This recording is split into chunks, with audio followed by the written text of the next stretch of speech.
Welcome to the Scott Holm podcast. Back here, kind of in our regular Wednesday night spot with so much Houston Cougar stuff to talk about. We've got basketball. We're previewing a bat and ball sport. It is finally close enough to the spring sports season that we have a spring sport to talk about in the not too distant future. Got a little winter sports wrap up as well. Of course, we got some football talk here. All positive developments there as well. Dustin, I usually throw it to you here. I saw you several days ago, even acting like we don't text each other, acting like our only communications this podcast and the few times we're in the same place in person. So, and acting like I also don't text Bobby, our other co-host who is here for the first time in a few weeks. Bobby, how are you doing, friend?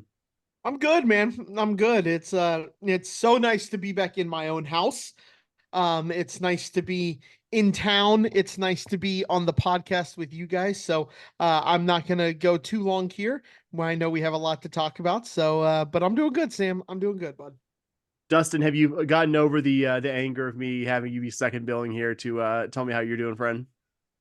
I'm already just exhausted because my weekend was Saturday and Sunday, getting up early for plane flights both days. So that didn't really get the weekend in terms of the normal rest. And now you're making me just tired and angry at the same time. I can't believe you would ever throw it to Bobby. The disrespect is unbelievable. I'll be fuming the entire rest of the episode at least. I didn't put in 9 years to go second in the intro, Sam. That's what's happening as soon as And we hit and stop. there's nothing else we'll talk about that will upset you. It is strictly this. It will strictly be this moment that upsets you. The only unhappy moment of the podcast by far. Uh, Gotta get housekeeping here at the top. Mention our friends at the 1012 Network, at TN12 Network, wherever you social media, or wherever you get podcasts as well. The 1012 Podcast, a number of sister Big 12 podcasts. Of course, going to mention our Patreon, patreon.com/SHPAWDcast, little 16 cents a day or more. If you feel so inclined, you could support us financially, producing a weekly Houston Cougar podcast and just earning our undying appreciation, if nothing else, in addition to access to premium podcast content. And of course, going to mention Dustin and I were just in their general vicinity. Charlie Hustle, our friends from Kansas City, makers of incredibly comfortable, incredibly unique vintage collegiate apparel, including a great Cougar collection. Bobby and I are both wearing Charlie Hustle stuff right now. Bobby wearing the fantastic Cougars crew neck. I am wearing the red with State of Texas outline from their original release. Bobby also was throwing to his Charlie Hustle sticker on his drink cup. One more time, Bobby, give it for the people who are watching at home. Of course, in addition to the many great things I've already said about them, make us incredibly comfortable vintage wearables, a Cougar collection, all that good stuff. You, the listener, the watcher, however you're consuming this podcast, can save 15% by using our promo code SHP15, SHP15 at checkout. You're going to look good doing it. You're going to save a few bucks by listening or watching our show, and I think we can get behind all that stuff. So that's Charlie Hustle, charliehustle.com on the internet, where you can find, for the I think third time here in a minute, incredibly comfortable, incredibly unique vintage collegiate wearables. Guys, let's talk some Cougar sports. We have literally, I think, a half dozen or more sports to talk about. A big Cougar men's basketball game. Certainly to lead off, it didn't go entirely like we wanted to, though. At the risk of speaking for you, Dustin, I think still a cool experience, multi years in the making. I think we'll remember that trip more than we remember just the general details of a basketball game where U of H was not in it for very long. Yeah, there's a reason we talked about how hard it is to win at Allen Fieldhouse, and that certainly showed. But yeah, had a great time at the game. My lovely partner came with me. So I saw Sam at the game as well. We were sitting near each other, drove to the game together. So, fantastic life experience. I mean, just an incredible whole other level of loudness. The thing I keep telling everyone to try to explain how loud it is there. And like, I clap very loudly. Like, when people go to games with me, they will, for the first time, they'll usually comment like, "You have a very resonant clap. You clap loud." And like, when that place got loud, I could clap in front of my face and not distinctly be able to make out my own clap among like the noise. That is how loud it was in Allen Fieldhouse. It was remarkable. But just, yeah, great experience. And I don't know if it was the atmosphere or what have you, but we saw Houston fall behind early. The Cougs called timeout when it was 23-11, and it's kind of funny. I mean, it was just be thinking about Kansas just shooting ridiculously throughout the game, which they did. it was 23-11. That was kind of the game. Like it basically was dead even from there. That was 12. It finished 13. We just saw kind of the lead bounce back and forth between, Houston would get it down to 9 or 10. Kansas would push it back to the high teens. Houston would get it down. Kansas would put it back. It just kind of bounced around and then ended up about where we were. I think it was what 8 or 9 minutes into the game when it was 23-11. So, just a tough start to the game and just tough game defensively is kind of like I alluded to. The big story in this one is just Kansas not missing very many of their shots. They shot 68% in the first half. And you thought, wow, that's definitely the best half of shooting they're going to have in this game. And then they shot 70% in the second half. And I think it was a combination of getting the best consistent looks that anybody has gotten against this Cougar defense. And I think it was also them making a much higher percentage of those looks than they probably would on their average. I think even a Kansas fan would admit that they shot a little better than anyone would expect them to that day. But I think the thing that worried me going into the game was just Kansas's combination of size and passing ability. And when Houston does that aggressive defense, if you've got tall players that can go up and make really good, really quick, really accurate cross court passes, sometimes you can get good looks against this Cougar defense, and Kansas did that to perfection. So, tough loss for the Cougs. Obviously, it's the first loss of the year that they weren't really at least in it at the last closing seconds like they were in the losses to TCU and Iowa State. The first, loss that was kind of a foregone conclusion with a few minutes to go already. But definitely going to make an interesting rematch when they come to the Fertitta Center at the end of the year. Going to be real curious to see what that looks like if Houston has more of an answer for Kansas's offense the second time around. But kind of like we said, you pencil in Allen Fieldhouse. It's like, what, if you can get that win, great. That'd be wonderful, but you kind of pencil those in as L's for most years, and this is Houston kind of found out why on Saturday. Yeah, for me, like you said, Kansas shooting out of their minds.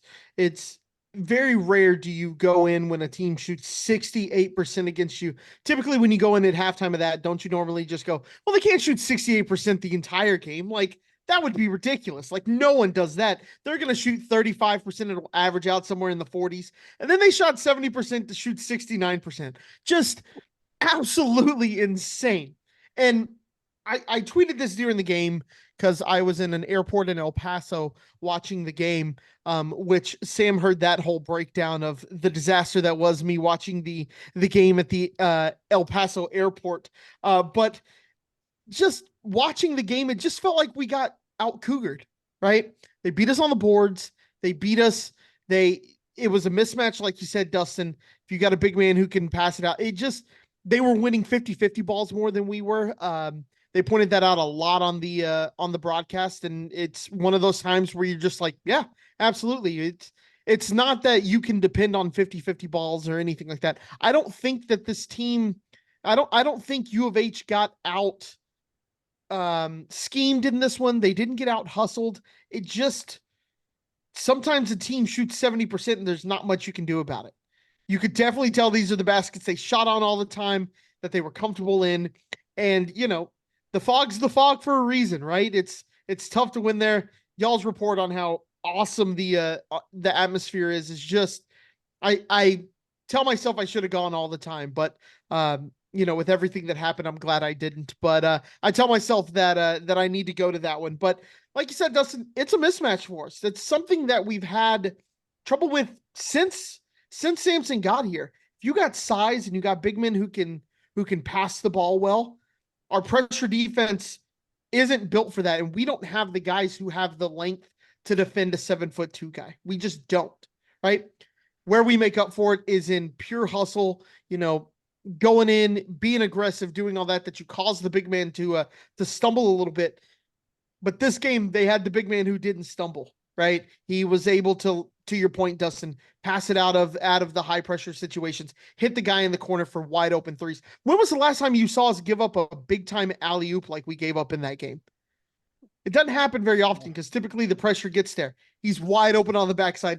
The lob was perfect. The dunk was great. And there was no pressure even on the lobber or the guy finishing. So it was just one of those things where you're just watching it going, it's just not our day. It felt the same way last year in the tournament versus Miami, where they're making everything they throw up and you're just going, sometimes we can scheme all we want to. We can do everything we want to.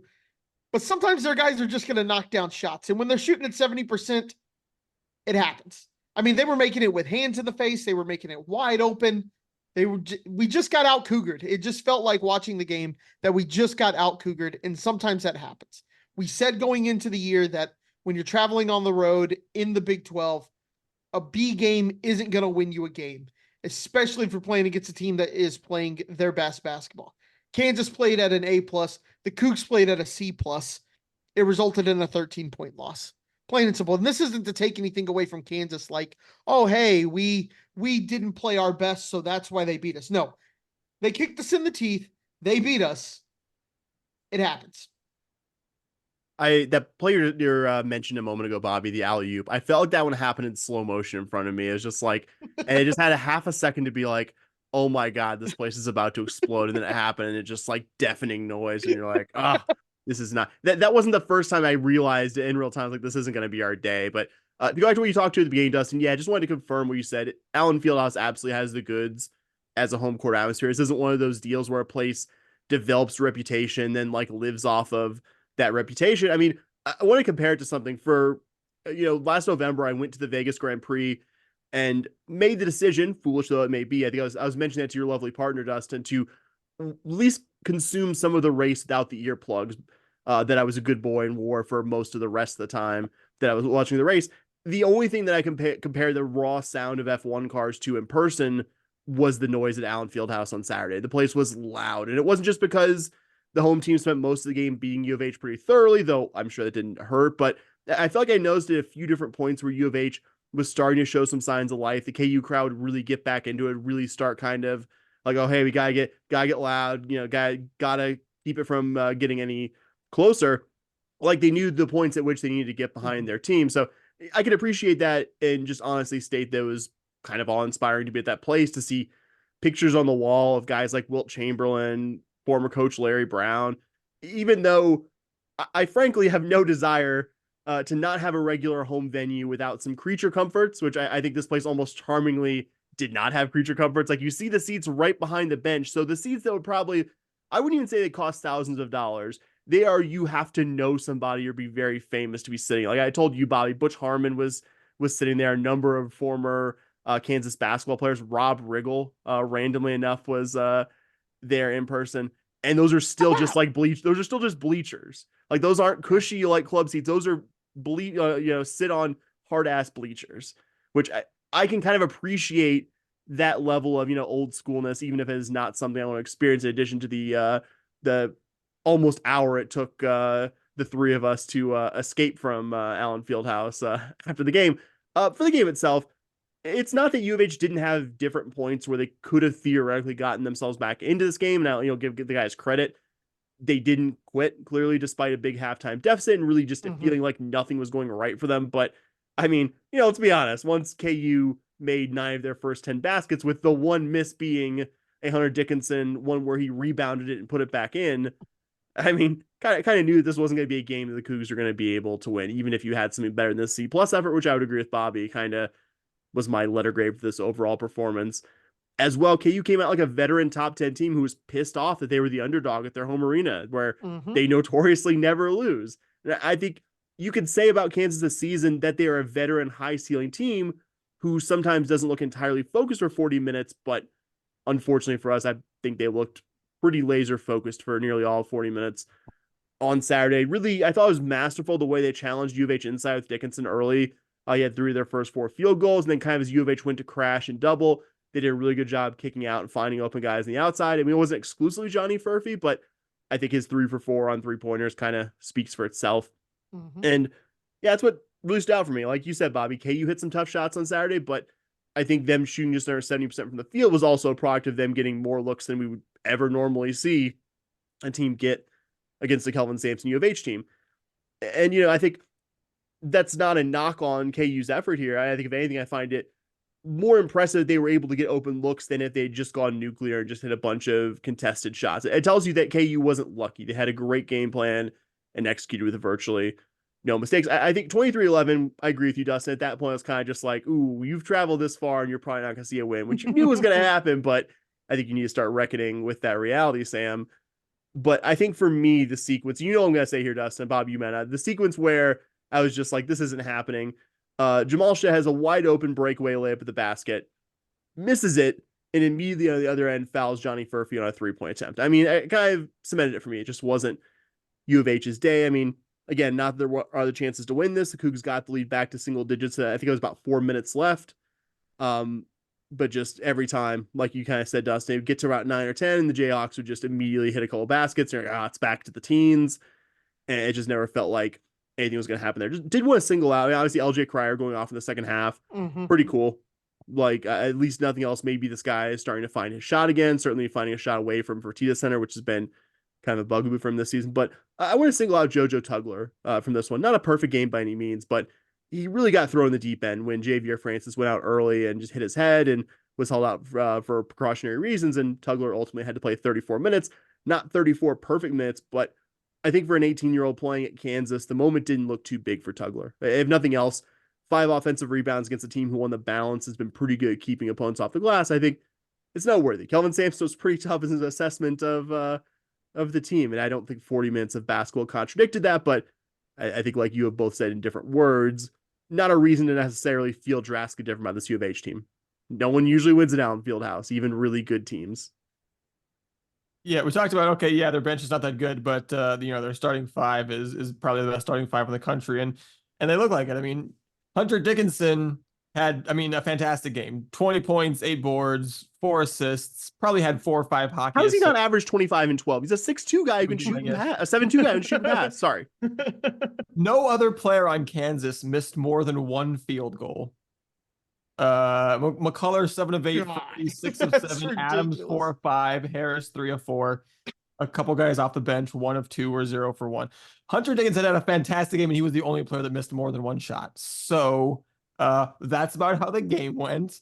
And yeah, kind of like we said, I think that it's plenty a combination of both Kansas having a game plan and executing it perfectly, and Houston not having its best defensive game, and then also, yeah, regardless of the shots you're going to get, Kansas just hit a ton of them, because usually it doesn't matter. Even if you're playing a below average defensive team, you usually don't see a team shoot 69% from the field. So it's just kind of a combination of things. And honestly, I think one of the thoughts I had coming away from this game, kind of my last thought for this one, is just that I'm glad that we got them in Allen Fieldhouse first, because seeing the way Houston dealt with Kansas's defense and the game plan that Bill Self had, I think that game plan probably beats us in the Fertitta Center if we play the game in the Fertitta Center. And then you got to try to go even out the matchup by winning at Allen Fieldhouse, which you don't have to do with your revamped game plan. So now, Kelvin Sampson's going to have some things to think about. He's going to have a different defensive game plan when we face Kansas the second time, I'm fairly certain. And I think Houston will have a decent chance of getting the win on the last day of the regular season in the Fertitta Center. So, we kind of talked about it in the preview, playing with house money. Would have loved to see the Cougs, get the dub, but Kansas turned right around and lost to K-State on Monday. Houston back in sole possession of first place in the Big 12. So I think that's kind of tells you that hardly the end of the world to lose this one, even by a game that was in double digits pretty much the whole way.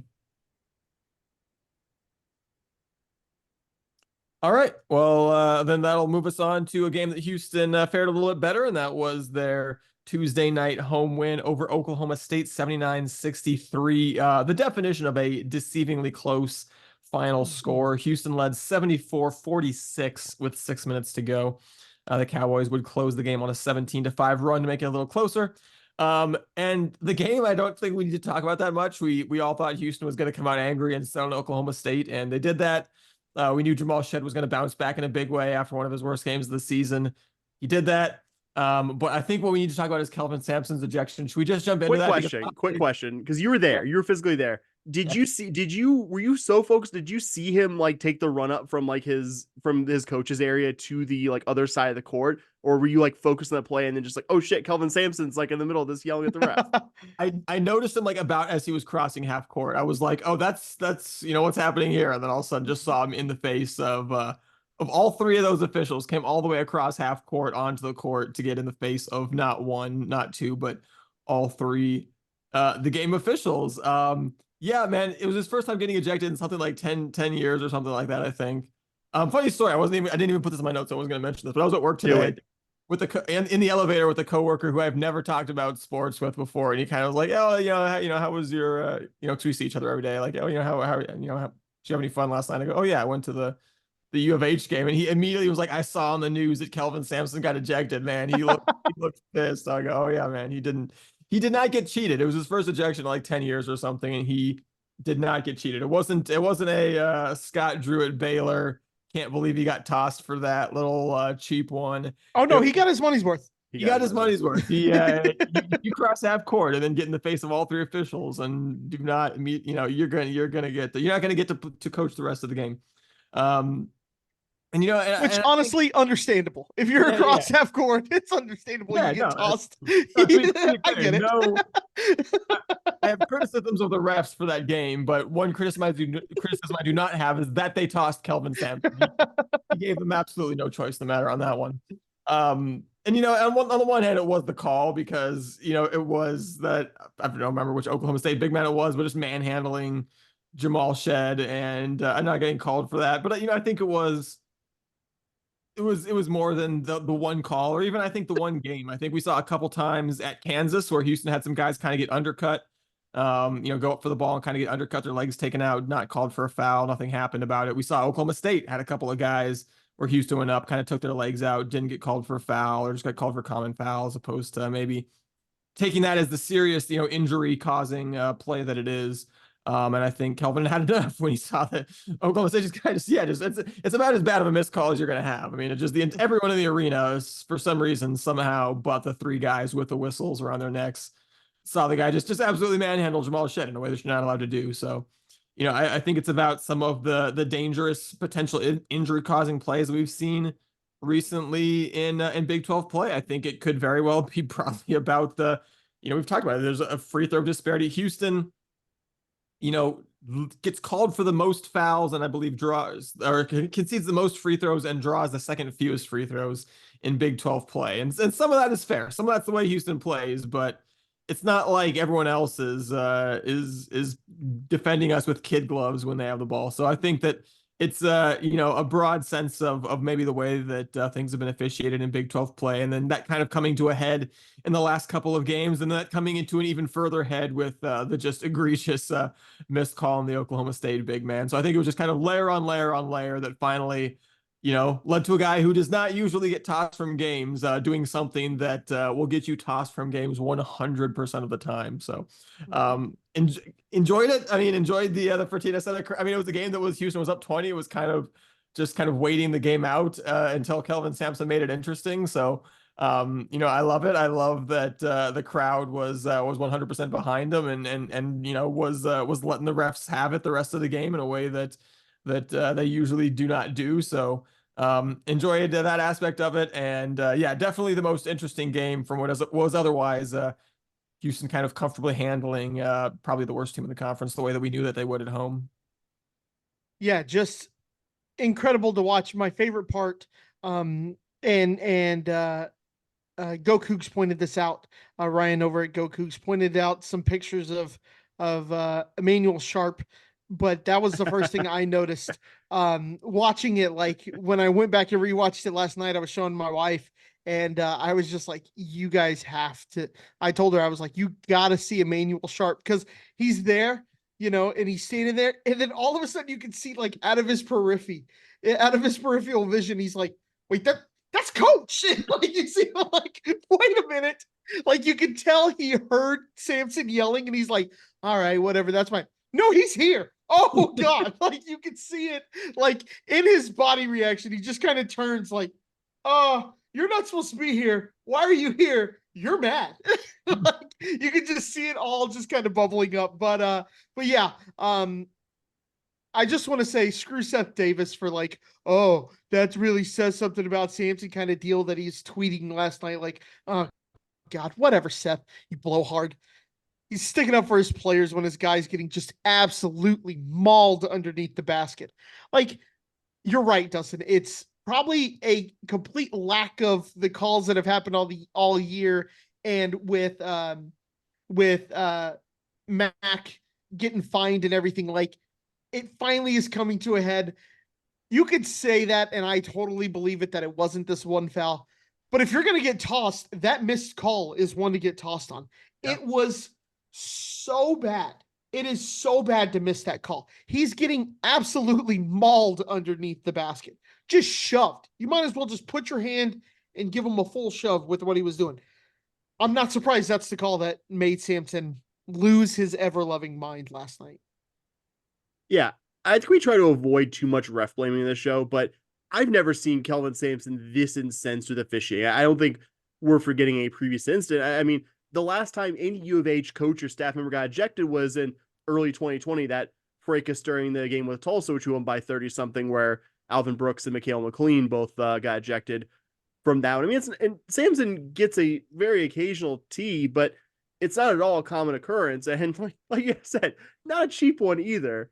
And I think, I'm not saying that's a foul. That's always a foul call. Like completely agree with you both. It's a very bad missed call. But I think amplifying how bad of a call it was is that just the tickiest touch fouls that were getting called on Javier, getting called on J1 Roberts, getting called on JoJo Tugler last night, that all of those were foul. Like, I mean, I'm not saying in a scenario missing that's a good call, but if you're really letting him play loose, if this is blood sport rules basketball, I mean, it's not great, but at least it's consistent. But to have one end just the slightest thing getting a whistle, and to have that of all things not get it, like, I agree with you both. It's a combination of just like, I think Kelvin Sampson seeing and not liking what he's seen this season, and just one especially shitty call, or it's just like I think we've seen people say like, oh well, he's up 20. I don't think that was part of the decision calculus. I think he was that mad regardless of the specific scenario. Maybe in a close game,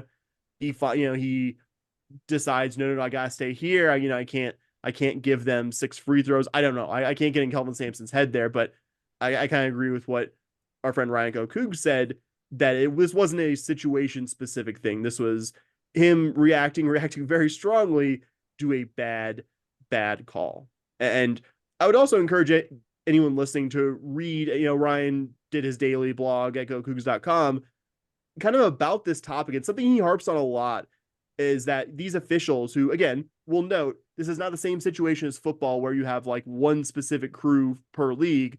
Like, you have officials contracted to multiple different leagues. Like, you don't have Big 12 officials or American officials. You have overlap between, guys who work certain leagues. Usually there's some geographic basis too as well. People on the West Coast working Western leagues and stuff like that. But this is not a Big 12. This is guys contracted to multiple leagues, and guys, I think more importantly, working absurdly compressed schedules. Tony Padilla, who I believe is the most senior guy in this crew, guys, was literally working an OT game in Manhattan, the Kansas State game on Monday night. Tuesday was in Houston for this game. He was in Morgantown Saturday for BYU West Virginia, and Sunday was in Tucson for Arizona Stanford.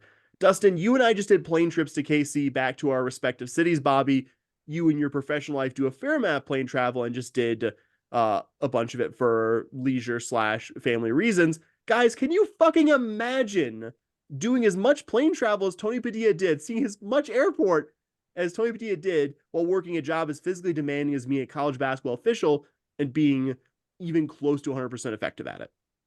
No chance, right? Like, nope. I had to give myself a rest day on Sunday after that KC to Vegas and back, and I work a desk job. There's no way officials can do their jobs effectively, because Tony Padilla's thing isn't like an extreme example. Like, there are guys who work like 12 games in 13 days and stuff like that. Tony Padilla, the schedule I just laid out, like, it might seem extreme to you. I guarantee you could find several other officials around the country who are doing something very similar in terms of back and forth and working X number of games and X number of days. Again, no way that the very officials, who we, depend on to have the sport officiated in a non-arbitrary and effective way, can do this. And I think people above those officials' heads, because I mean, these guys need to make money off this too. I do understand if it's like, hey, I need to make a certain amount of money to justify doing this job. This is very essential to the sport's existence job, but there needs to be some way to do this while not, I think, impoverishing the guys who do it professionally. I mean, back to the game itself, I don't have much to say about U of H. Glad that U of H won. It was never in doubt for the entire game. Glad we saw Jamal Shed back to something looks more like Jamal Shed than we saw on Saturday, Kansas, where he, I think, struggled relative to expected. And I also like the Emmanuel Sharp. This was something I saw in the Kansas game Like Emmanuel Sharp did not shoot well against Kansas, but I liked how willing he was to take shots. He did not look tentative. He did not look like overawed's the wrong word. Didn't look like he was overawed by the moment now, even if the shots maybe didn't fall at a rate that you would love. And I thought he asserted himself in this one and would like to see him continue asserting himself long term. But I mean, hard to have too many big takeaways from this one in terms of the on-court product. Yeah, despite a couple of kind of scary tumbles, as far as I can tell, everyone came out of this one healthy. So that's what you want when you're playing, when you're the, one of the best couple teams in the conference, you're playing one of the worst couple teams in the conference at home. You just want a game that's not in doubt and a game that everyone walks away from in 100% shape. So I think we got that, and we're gonna be happy with that. Even if I agree, I think this week not only the Houston game, but kind of we talked about the Baylor Iowa State game. Has really like raised a lot of questions. I think, when you see even the coaches and administrators starting to talk about like, hey, we need to do better than what we're doing officiating wise. Yeah, I agree. I would love to see something in terms of, being a referee is an athletic, feat. We have rules. We have how often athletes are allowed to play games. Those things are scheduled on purpose so you don't burn these guys out. And it's clearly past time to have some sort of base, structure in place for officials to not be flying cross country and playing so many games in so few days. Yeah, they really need to just kind of make it regional, and you deal with these 3 states, you deal with these 4 states, or whatever it is. If you live in Texas, then you deal with Texas games only, or Texas and Louisiana, or something like that. One thing that our brethren at the 1012 network, the mothership, had a really interesting tweet on a story. I couldn't tell you the details. It's blanking me. It's escaping me right now, but they mentioned that like this is the first year that they're ever actually grading basketball referees. And it's like, how is that a thing? Like, what? It is certainly an oversight. I will say that by the conference head office. So moving forward for Houston, they'll be at Cincinnati on Saturday. The Bearcats are 4-5 in Big 12 play. They have a couple of double-digit wins over BYU and UCF, but are just 2-5 in the rest of their games, which have all been decided by 5 points or fewer. Interestingly, maybe their best and worst performances of the Big 12 season might have come in their last 2 games when they first lost at West Virginia and then won at Texas Tech. And on the year, they've lost to teams that Houston has beaten in Dayton, UT Austin, and the Mountaineers of West Virginia. The only one that went the other way is that they beat TCU, although that game was at home and in overtime, whereas, of course, Houston lost to the Horned Frogs the last second on the road. And, when you think Houston versus Cincinnati basketball, you kind of can't help but think back to when Houston first started getting good under Kelvin Sampson. Mm-hmm. Cronin was still at Cincinnati. These teams have had some really, really fun games. We describe them as a rock fight every single time, I'm fairly certain. But as Houston has really continued to take off, Cincinnati has fell behind with the bad hire of John Brannon. And then he and now current head coach Wes Miller have lost their last 6 games against the Cougars. And only last year's 75-69 home win for Houston was the only one that came within single digits over that span. And what I think is both exciting and scary is that I think that this Cincinnati team is back to being able to get into a rock fight with Houston. When these teams have their rematch at the Fertitta Center in a few weeks, I'll be more bullish on Houston chances, but playing Fifth Third Arena when Cincinnati is good, like I think they are this year, that's a tough task. That's squarely in the, any 1-point win is a good win territory. And part of the reason why I say that this is going to be a rock fight is that they're back to winning with their traditional strengths, which are defense and rebounding. This is a top 20 defense per KenPom, and they're one of the best rebounding teams in the country. 8th best offensive rebounding rate, 13th best defensive rebounding rate. So they get you on both ends. Mm-hmm. And like we talked about with Kansas, another team with really, really good size. They quite often have 6'11" legitimate big man Victor Locken out there alongside 7-footer Aziz Bandiego. I'm a little... The pronunciation, guys, is band-ae-go. I don't know how you pronounce AE, so Bandiego or 6'11" Jameel Reynolds. And then they have 6'8" Simas Lukosius and 6'7" Josh Reed and 6'6" Dan Skillings, who's just fantastic rebounder, all at the 3. So, this is part of why they're good on defense is because of that size, but that's also kind of what worries you on the other end. Are they going to have similar success to Kansas in terms of passing over the top of Houston's attacking defense and finding open guys? So, like I said, just Fifth Third Arena with Cincinnati, 4-5, the record doesn't jump out at you, but like I said, that's no one's beaten them decisively. That's a lot of close games and a couple of big wins. So definitely any win that Houston might be able to find on Saturday is one that you're going to be happy with. Yeah, I'm glad you mentioned kind of the history there, Dustin, because if you're a younger U of H fan, really your only frame of reference for this series, these U of H Cincy head to head, is the Cougs winning 9 of the last 11, not losing any games since early 2020.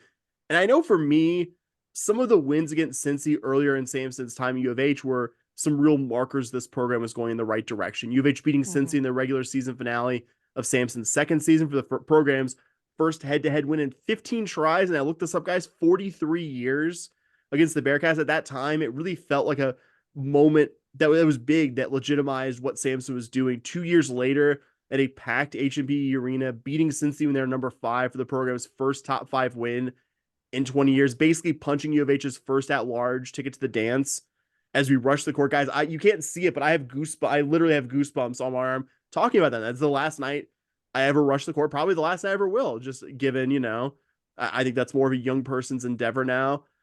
And, and in 2019, going up in person to watch U of H with the regular season AAC title on the line in the final regular season game, run Cincy off their own floor and celebrate the program's first conference regular season title since 1992 in their locker room. I remember Corey Davis Jr. just not missing the final 10 minutes of that game, and a Deke Giroux breakaway dunk where I promise you could hear a pin drop in Fifth Third afterwards. A lot of big moments there. And I say all that to kind of set up the fact that I think Cincy right now is not perfect comparison, but I think where U of H was during that 2017-2018 season, it's not a perfect comparison again, but Cincy feels like a team that's in the midst of a breakout season and a much more difficult Cincy team than the one we've seen the last several years. Not a perfect team, but I think one whose road struggles and some close losses are the only thing keeping them right now from being fully on the right side of the bubble. A win against the Cougars on Saturday would go a long way towards that. Yeah, for me, Dustin, you kind of hit on this. They do a really good job of getting on the boards, and they do a really good job of playing defense. It's going to be a defensive like slugfest. So, really looking forward to the game. To your point, Sam and Dustin, the history with this is a game that I really, when I first started following Cougar basketball back in 2007, like you would have never been able to convince me that a game versus Cincinnati would be a game that I was like super excited for. But Sam, you're absolutely right. Some of the biggest wins in the buildup of this program to where it is now were against Cincinnati. Some of the games I remember being the most hyped for, the most excited to win. I remember some of my friends tweeted at one of their really famous alumni and got called out by one of their famous alumni. I think it was It Dustin. was like what a great. I remember seeing that and just laughing that we had reached the point where we were excited to play Cincinnati and we were and it meant something to them too. I remember the first time it felt like it meant something to them too. It was like, wait a minute, they're the best team in this conference and they're worried about playing us. Are we the best team in this conference? It was getting to their level and then surpassing them is truly like that was like the steps you needed to take was like, are you better than Cincy? Then we were. And then we have been for a few years now. And it's really cool. And playing them, it's weird going into the game now versus them. And you're just kind of like, we probably should win this one. We got bigger fish to fry. You kind of think it and you're like, this team's kind of dangerous. Like 6 years ago, it was like, here we go. It's about to be a slugfest. Let's go. And to you guys' point, I think we're going to see that again this week. And hopefully we aren't for them what they were for us, that this isn't like their time to come in and beat us. And it's it's the thing that can help propel them to be a Final Four team kind of deal. And it's not the steps they need to take to get up higher. I hope we beat them, but I do see this game being a defensive slugfest that if you don't like watching points get scored, this may not be the game for you.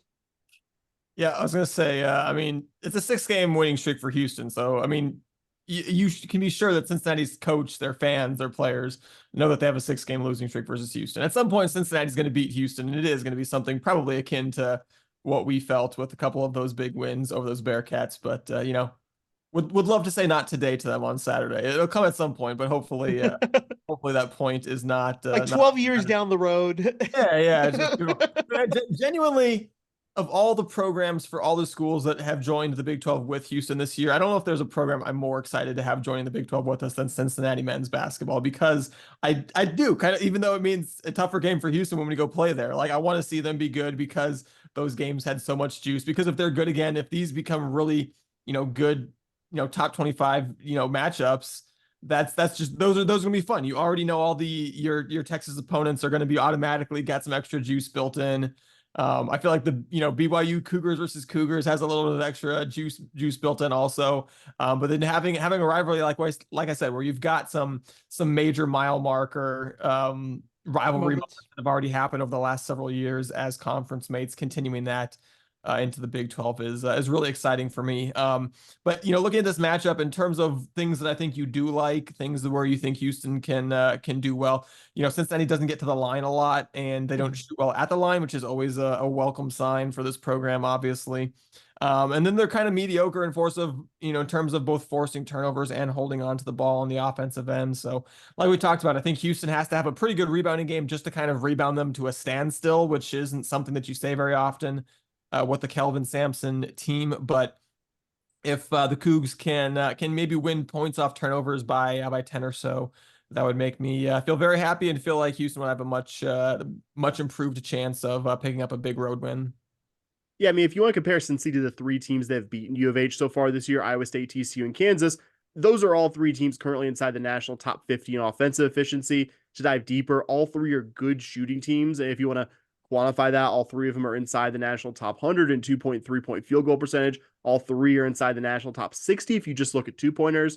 Cincy's well outside the top 200 in both those categories.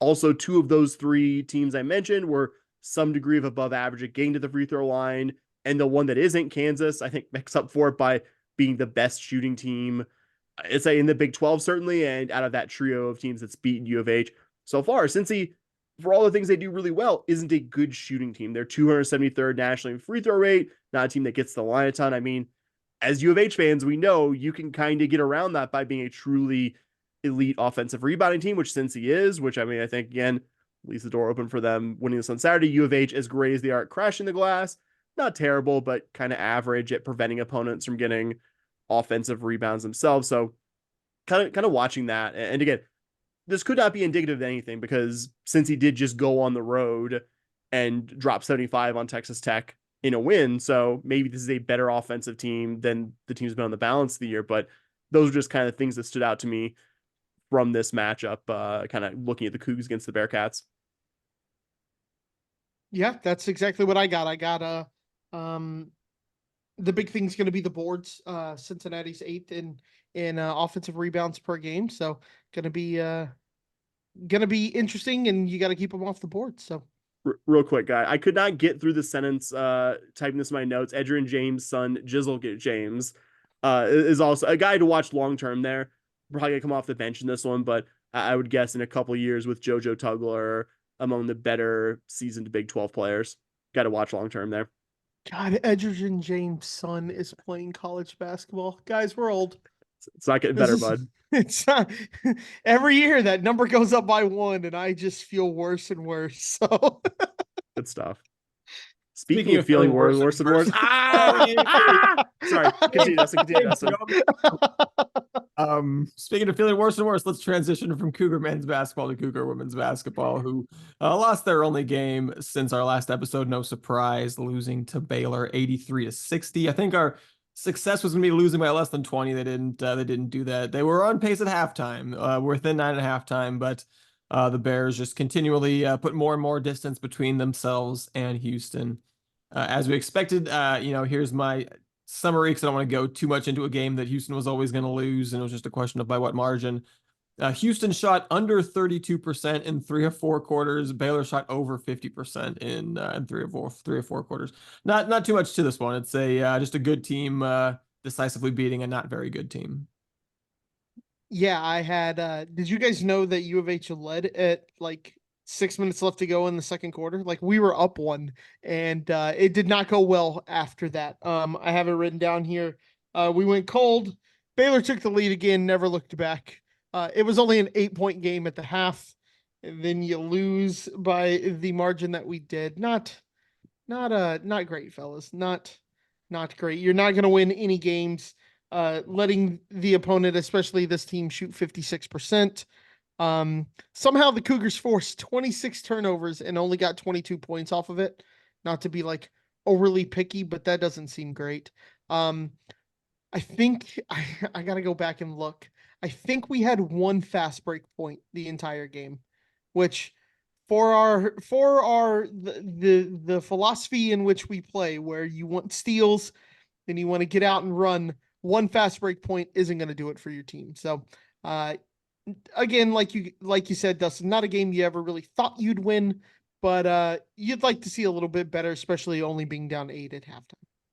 Yeah, I don't really know what new or different things I could say about this program. Baylor's a really good team. Back in early January when U of H played Baylor in Waco, we recapped that game. I believe it was a 29-point Cougar loss. I think I was pretty understanding. I mean, winning against a top 25 opponent at their building wasn't something we expected to happen with this team in the current season. I mean, heck, winning at your own building in the current season against the top tier of this conference, which I would say certainly includes this Baylor women's basketball program, wasn't something I wasn't something I was going to expect to happen this season. But I mean, other than the game being single digits at the half, you didn't really see this team compete or get that close to it against Baylor. I mean, just a couple weeks ago, guys, UCF went to Baylor's arena and competed, ultimately lost. But I think if you're in the position of being a new Big 12 program, a 3-point loss like UCF had at Baylor does still feel like something positive to build around. And simply haven't had anything like that happen to this team this season. I mean, and this game was so familiar. The Cougars played their opponent close in the first quarter. The offense fell off a cliff after the first, and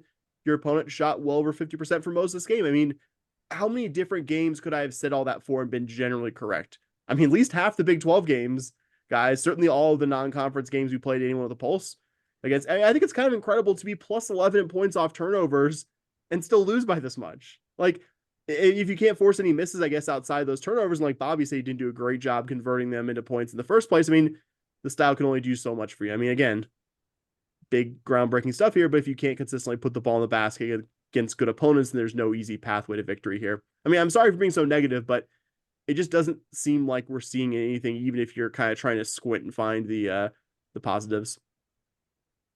Yeah. So next up, Houston will be at Kansas on Thursday evening. The Jayhawks are 12-10 overall, 5-6 in Big 12 play. And stop me if this sounds familiar. They've been really tough at Allen Fieldhouse. They're 9-1 home on the year.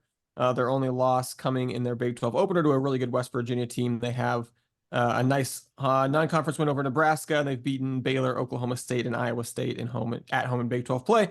Three teams who very much look better than Houston on the year. So here's my fun fact for this one. It'll be a chance for Houston to reconnect with Yvette Mayberry, who they beat 4 times in 4 tries as a member of the Tulsa Golden Hurricane in the 2021 and 21-22 seasons. But like I said, with this game coming in Lawrence, 12-10 isn't a great overall record, but you look at their RPI in the top 50, you look at, or their net ranking rather in the top 50, you look at the way that they've done so well at home. And with Houston struggles to score against, kind of like we said, anyone with a pulse, it's hard to imagine this one going Houston's way or even being especially close, I think. Yeah, I might actually feel decent about this one if the game was at the Fertitta Center. The Jayhawks are 3-9 away from Lawrence, though worth knowing they had 2 very close losses on Thanksgiving week to UConn, Virginia Tech. I think you mentioned at least one of those, Dustin. I think what stands out to me is the balance then. Believe it or not, I also have a Yvette Mayberry note because she is the only regular starter who's not scoring double digits, and she is just off it at 9.8 points per game. Extremely balanced team, very good at getting to the line. I think something to watch is this U of H team has had some games this year where they've gotten foul prone, lost key players to fouling out or long-term foul trouble. Long term, I know we don't have the stability of player movement as much of a given in any sport as we used to, but I think Jayhawk fans have got to be excited about Samaya Nichols, a 6-foot freshman from Overland Park, which you don't know that part of the world is like just east of Lawrence, leading the Jayhawks at 14.6 points per game. The other individual I want to mention was 6'6" super senior Tiana Jackson. Again, this team this Cougar team has really struggled against high level post players, and Jackson, I'm sure, won't be an easy or good time when these teams meet up. Yeah, the only note I had outside of everything you guys have said is Jackson's just a double machine. And to your point, Sam, we haven't done great uh, bigs who just average double doubles. So could be a long game for the Cougs. I wouldn't be surprised if, you know, you turn the game on and this game's a little bit closer than maybe we expect.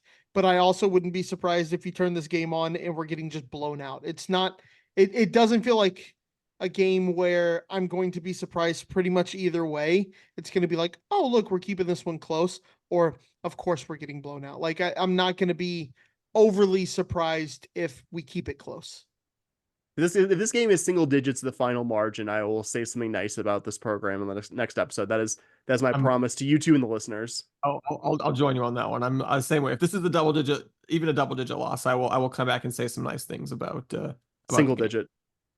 God, I hope it's not a triple digit loss. Might set some records there. Say double digit? Yeah, yes. You said I'll say something nice even if it's a double digit. Yeah, and it's like, that's my standards are a little bit higher than that. I don't think we're going to lose by 100. I have enough faith in the team to not have to make predictions based off of that. All right, before we get into a couple of season previews, we're going to talk a little bit of off-season Cougar football. The Cougars got a big coaching piece of news today, and then also got a big-time recruit recently as well. We'll start with the coach. As we mentioned in our last episode, Houston was looking to hire a defensive line coach with the sudden surprising departure of Brian Early, and Joseph Duarte and others reporting this evening that the replacement is going to be Oscar Giles, who had most recently held the same job for Wyoming. Giles, interestingly, in his third stint at defensive line coach for Houston, both previous times he left Houston to go take the same job with the Longhorns. So we'll see if that happens a third time. But no, yeah, first held the job in 2003, 2004, way back in the day for the Cougars. Went to the Longhorns,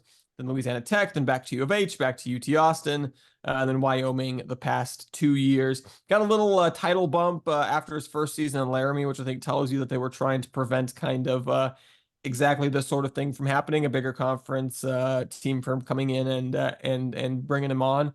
But yeah, I mean, I think it's a good hire, well-traveled veteran guy. This will be his 23rd season coaching D-line at the college level. Josh Criswell, someone we follow on Twitter from the Cron, knew him from his time having previously been on the Wyoming beat and had a lot of very high praise for him and for Houston for hiring him. So, Sam, I think you kind of said it best on Twitter. Would I ideally love to have Brian Early still? Yeah. Is this also a very solid hire, especially given the awkward timing of it? I think also yes.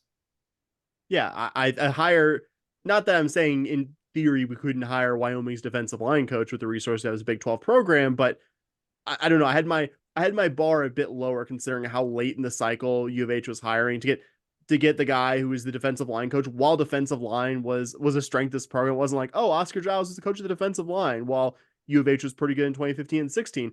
Both of those seasons, the defensive line was a big part of why U of H was so good. Like a guy who I think has a pretty strong track record. His first stint with the Longhorns coached future pros like Brian Arakpo, Sam Acho, and Sergio Kindle as well. Just very veteran, very good at what he does, has experience recruiting and coaching in this part of the world, literally checks all the boxes. So yeah, I think really exciting hire there. Yeah. You guys have pretty much touched everything I would on it. As you said, Sam, kind of the late aspect of it made me think that like, let's see what we can kind of come away with, and pretty happy with what we got. Yeah, and then for the recruiting piece, Houston got a commitment and a signing from Jamarian Burnett, a 4-star running back recruit from Alabama. Had a laundry list of scholarship offers from SEC programs, so definitely a coup for Willie Fritz. And it's not even like he's coming here to Houston over those other schools because of like a guaranteed pathway to immediate playing time, because I think that's kind of not the case with Houston already having the likes of Parker Jenkins, Stacy Sneed, Tony Mathis Jr., and Rashawn Sanford on the roster. So, Bobby, seeing Willie Fritz bring in someone this exciting, this late in the cycle, having not even been here for a full year, feels like a potentially good sign for what we might see for his first, full recruiting class for 2025. Yeah, gotta love getting a guy late who's this good, who I've said it before, If you've listened to any of our recruiting stuff, stars are great. I hope we get nothing but 5 stars, but I like to look at offer list, and I don't think you can get a much better offer list than the one that we are looking at right here. I mean, Auburn, Alabama, Arkansas, Florida State, Georgia. It's a who's list of SEC programs and ACC programs. So really, really, really excited to get him here. And like you said, really tough to be. It's hard to lower your expectations and not get too excited. It's very difficult to not get too excited about what Coach Fritz is going to be able to do with a full year of recruiting when he pulled this off in about a month and a half. So really excited that we got him, and really excited for the future of the program. Yeah, it was previously committed to Auburn, where his primary recruiter is current Cougar assistant Zach Etheridge. Despite missing about half his senior year, still rushed for well over 4,000 yards in his high school career. Like Bobby said, incredible offer list. And joining a really exciting running back group, but not a group, like you said, Dustin, that's going to necessarily portend a lot of immediate playing time, which tells you he really buys into the staff's vision and buys into potentially being, a guy in 2 or 3 years competing as part of a really stacked running back group, and was hopefully a very successful running offense. And yeah, worth recognizing the job this new staff has done with the transition class, where I think your expectations are usually a lot lower, because this recruiting class in November was well under 10 high school guys, rated first in 30 group of 5 programs classes. And the head coach at the time was famously saying that the ship has sailed pretty much. I'm quoting him exactly on that with regards to class of 2024 recruiting. I mean, contrast that to now.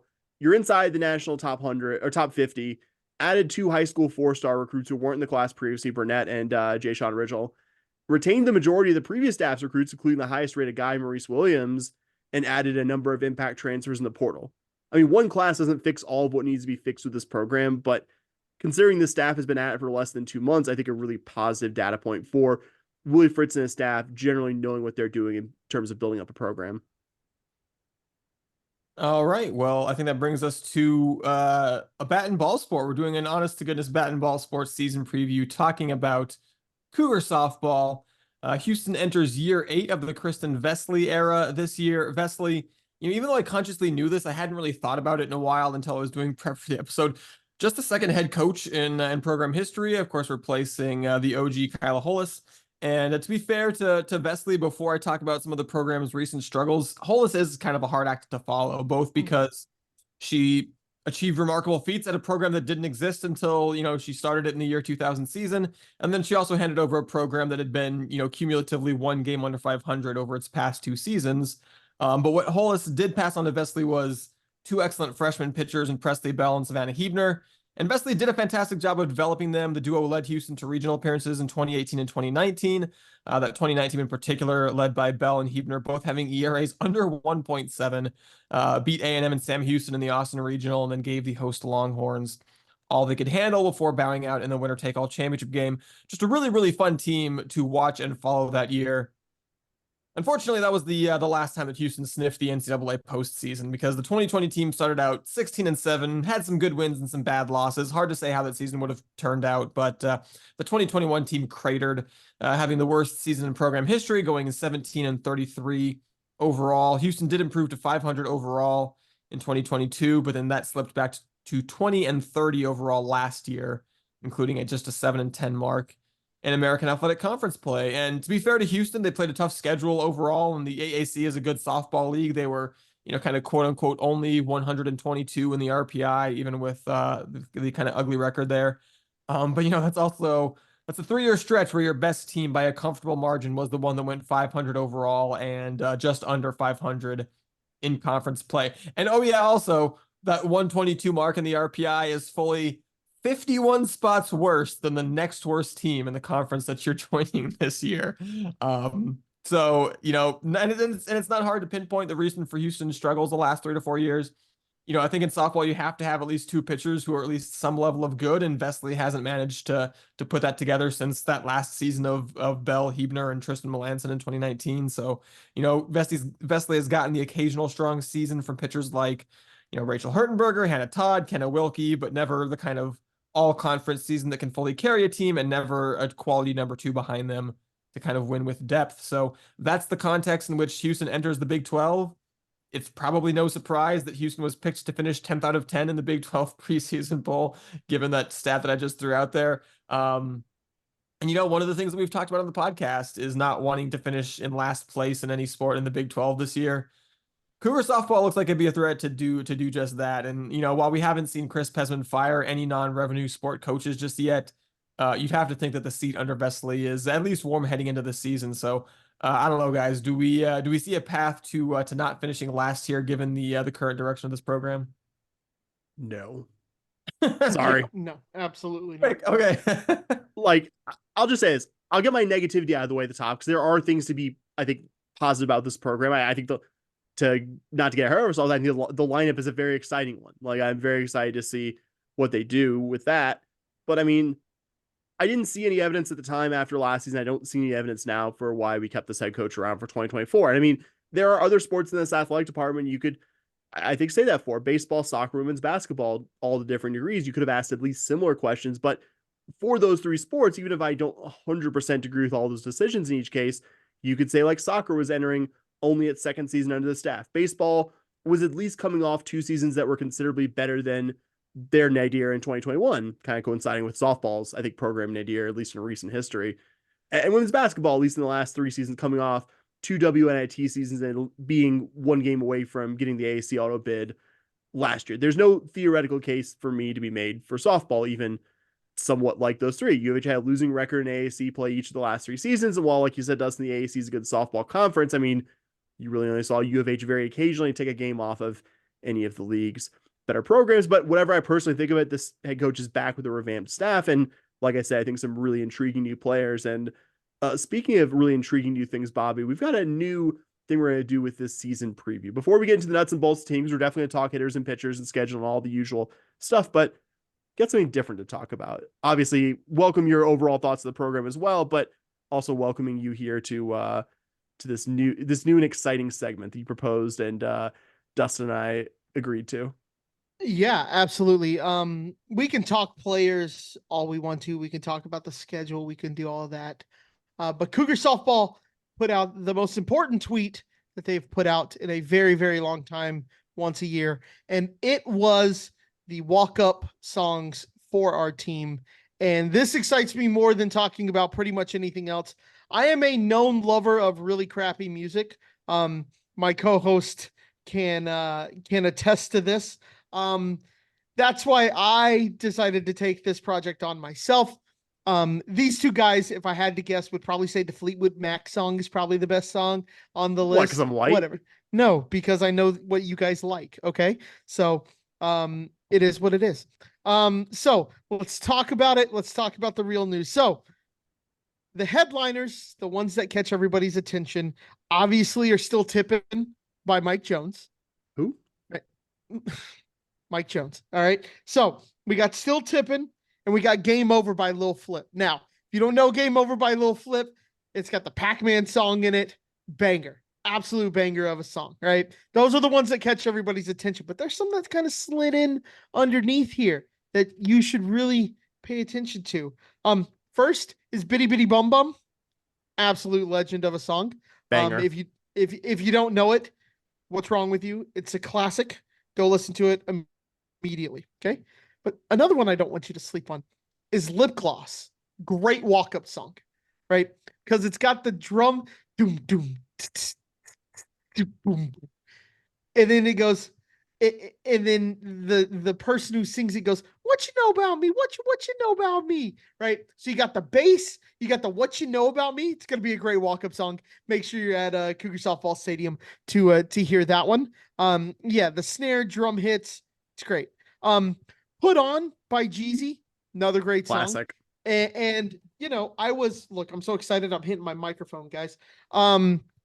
And when I thought it would be a Houstonian who had this walk-up song, right? Put On for my city, on for my city. And I was like, it's got to be a Houstonian. We're in Houston across the chest. Incorrect. It is for Zachary Dumas. Thank you. My notes are terribly written, right? And I was like, that's kind of weird. She's from Atlanta. Jeezy's an Atlanta rapper, so she's putting on for a city. I get it now. I get it. I'm on board with that one as well. And then, finally, shout out to Halftime by the Yin Yang Twins. Very underrated song. If you don't know it, you didn't play Madden 2011, because I heard the intro to that song and I was like, that's a time and a place for me. I know exactly. I was like, that's from a Madden. I don't know which one it's from, but I know it's from a Madden. And I looked it up and it was Madden 11. So that one puts me in a time and a place. Was very excited to see this list. It's the only playlist I've been listening to for the last 2 days since they released it. I saw it and was immediately like, yeah, we're gonna listen to that. So yeah, very excited for this. Highly recommend you go listen to it. And if you want to feel old, it's a great way to go like, what do the youths like to listen to? And then you'll hear some of it and you're like, yeah, I'm old. This was not made for me. This song was not made for me. All right. I enjoy that very much, but I got to call you out though. You know, you said you knew that you know what I like, and that's why my favorite song on this list was I going to got be some for this too, by the way. Rhiannon Love it. by Fleetwood Mac. My favorite white person song on this list is actually Back in Black by AC/DC. Mandy Evans walk-up song. I knew it. I knew it was going to be one of the two. I knew it was going to be one of the two. For the record, also, Game Over by Lil Flip would have been, if you were like, you pick a walk-up song from one of these for your, imaginary baseball career, would absolutely be that. I think that's like the perfect like closer song, in my opinion, or one of the perfect closer songs to like come out there, the Pac-Man song, just Game Over, like all that stuff. See, don't get me wrong, I love the Fleetwood Mac. I love the Back in Black as well, but that would probably be my choice. Okay, so I have to ask before we get deep into the softball preview, what would your walkout song be? If you're a batter, what's your walk-up song? I've thought about this. If you want me to start, I will gladly start. Yeah, go ahead and start. You start. Okay. My walk-up song would be a compilation. You would just choose a random song and you could pick it, right? I'll give you the CDs to pick it from. But Attitude Era WWF theme music. Like, one time hit me with the, if you smell what the Rock is cooking, you can hit me with the glass shattering of Stone Cold. It's time to play the game by Triple H. I mean, the Dudley Boys, you could hit me with all of them. And I'd be like, yep, I would give you WWF The Music volumes 2 through 4. And I would just be like, have fun, pick your song. That would, Undertaker, imagine you're about to walk up, the bell tolls. Yeah, sign me up. WWF theme music from the late 90s to mid-aughts. So I have my answer to this. This was actually the walk-up song for and Dustin, you were, I believe, at most or all of this series with me. It was the 08 Rice baseball series where they just like clobbered us. And I believe it was Aaron Luna, who, I don't think he had much of a pro career. I think he was in like the card system for a few years, but just an incredibly good player for Rice during Rice's last like really good baseball period. And it was They Know by Shorty Low. Okay. But it has like the brass that bump, bump, bump, bump, bump, bump, bump, bump, bump, bump. And I was like, at the time, I was like, this is a really good walk-up song. And he hit approximately 900 against us the entire weekend. And it was just like, I hate this to isn't fun anymore. This isn't fun, but also I think this is a good walk-up. So I for some reason like the brass being. So that's my answer. Dustin. I don't know. I'm sure, I have my closer song. I've always had a closer song in mind, which is he's got ice water in his veins, Sam. That's what he always thinks about. Save Me Sorrow by Bullets and Octane is my closer song, but I have not spent time thinking about what my walk-up song is. So I don't know. I would probably come around to something by the Thermals, because that's a band that's got some raw energy that I always enjoy listening to. It always kind of gets me hyped up. So I have to think about what the best intro to a Thermal song is and probably pick one of those. My favorite like intro song, closer song, if you want to call it, was Go DJ by Donnie Joseph. Yeah. Come on. It was perfect. It was absolutely perfect. We talked about going to Allen Fieldhouse and having that being like one of the cool like bucket list sports moments. A couple times I was in San Diego for Hell's Bells when Trevor Hoffman came out. That's a good one. Yeah, that's cool. That's cool. That was so much fun. Even though I was cheering usually for the Cardinals, and that was why we were down there, because me and my dad are Cardinals fans. So it usually meant the Cardinals were about to lose if Trevor Hoffman came out there playing Hell's Bells. But you're crying? Like, why do I like this so much? All right. Let's actually talk real bat and ball here. But I had to touch on this. Good question. That's what I bring to this podcast. You guys bring the X's and O's, and I bring the breakdown of the walk-up songs. Yeah, so getting back to this year's softball team, we'll start with the pitching, because that's kind of what we highlighted. in the intro there. And I really just so badly want Houston to pitch well this year, both because, I always want Houston to do well in any sport, but also because I think this team is going to have the chance to hit the ball and score some more runs. But we've seen time and time again with softball, if your pitching isn't up to snuff, it doesn't matter how good your lineup is because you're just not going to outslug teams that have good pitchers and also good hitters. So, excuse me. After another frustrating pitching season last year, Houston has an entirely new pitching staff this year with 0 returning pitchers. All 4 of your pitchers on the roster coming in from the transfer portal. And I think the good news is that Shelby Smith is a huge addition via transfer. The Friendswood native comes home from Seton Hall for her final year of college eligibility after being named All Big East second team 2 years ago and All Big East first team this past year. As a nice bonus, in addition to being a very solid pitcher, quite a good hitter as well. So someone that Houston's going to rely on in a big way this year. Had a sub-3 ERA en route to being first team All Big East for Seton Hall this past season. The bad news is sometimes other pitchers are going to have to pitch besides Shelby Smith, and none of the other 3 pitchers on the roster have shown themselves to be Big 12 caliber. It's going to take a huge leap by somebody if Houston's going to have a quality second option and have a chance at surprising some people in the Big 12 this year. Nicole Badeau was a big time recruit at a Fulshire, but Fulshire only made 1 appearance in 2 years at Maryland. Paris Lehman and Tamaya Waiters both had a full season at the D1 level where they did pitch a good amount at Nicholls State and UT Arlington respectively, but neither put up numbers that would indicate that they should be transferring up to the Big 12. So, I mean, yeah, maybe best case scenario, Shelby Smith is everything that you think she is as advertised, and Badeau was just behind a lot of good pitchers in Maryland, and that high school pedigree actually pans out and looks like a legitimate number 2 option here. But it feels like you're hoping for a lot of best case scenarios to not avoid, or in order to avoid just another year like we've seen in the last 3 or 4 under Besley of this team just not pitching all that well. Yeah, I mean, this team needs pitching. Like you said, Dustin, if we can, wow, that was definitely a noise I just made. This team's going to be able to hit. Just plain and simple. They were able to hit last year. We're going to be able to hit this year. We returned a lot of good bats. Where you win softball games is in the circle. You have to win games in the circle. If you can't, there's no way to slug yourself out of bad pitching in softball. It just doesn't happen. You can slug yourself out of bad pitching in baseball. You cannot do it in softball. You're going to score at most 4, maybe 5 a game.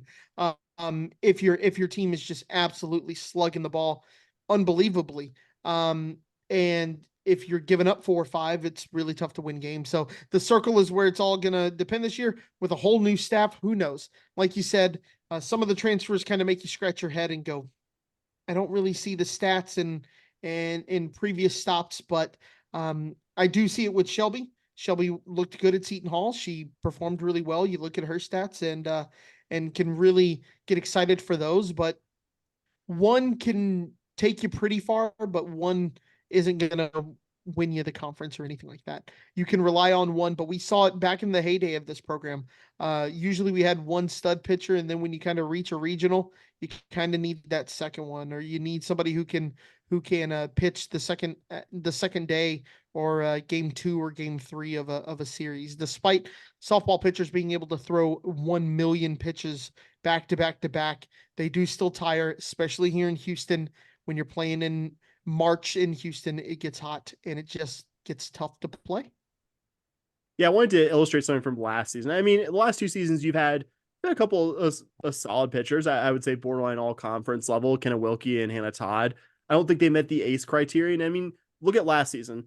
U of H didn't even have a passable pitcher on the roster besides Wilkie. Cougar pitchers not named Kenna Wilkie had an ERA of 6.27 last year, which would be a pretty poor number in like the context of baseball. I can tell you in a softball context, a 7-inning sport, a sport that's a bit lower scoring, more pitcher dominated, it's absolutely terrible. It would be 284th in the country out of 295 teams were it not for Kenna Wilkie bringing them up to 211th.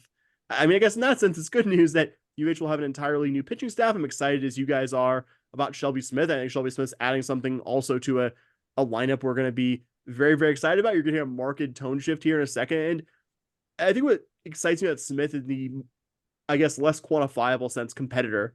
Somebody who willed Seton Hall last year to a Big East championship and a regional, a player who's played in big games, combined for over 300 innings pitched in the last 2 seasons while also hitting. It's important if you're in a situation like the Cougs where you don't have a whole lot of other proven college pitchers on the roster, but like you guys have both said, you need more than one pitcher to even consider being anything other than what U of H has been the last few seasons, which is a not awful, but also not very good team. I mean, I guess for Nicole Bodu, if she was coming as a high school player, which she virtually is after one appearance last year for Maryland, and it was early enough in the season that maybe there was something health wise there. Maybe she left the team midseason. I don't know. Won't speculate beyond just saying those are theoretical possibilities there. As a high school prospect, very exciting. I think the equivalent of a high school baseball pitcher who could touch about high 90s. Yeah, I think they said she sits in the 70s there. That's really exciting, but also you're talking about a player with virtually no Division I experience, which is probably your best candidate for being the number 2 behind Smith, for being honest, just given that I don't think Lehman or Waiters really showed much to be super optimistic about being competitive against Big 12 hitters from their previous stops at much lower levels of college softball.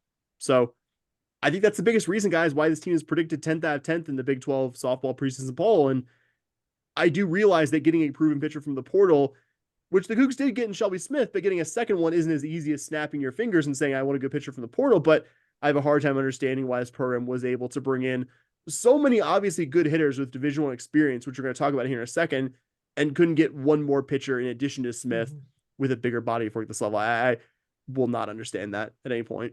Yeah, I mean, I think kind of like you touched on, a lot of it has to do with, just the demand for pitchers in the portal. And that's ideally why you have one passable pitcher on your roster. On your roster.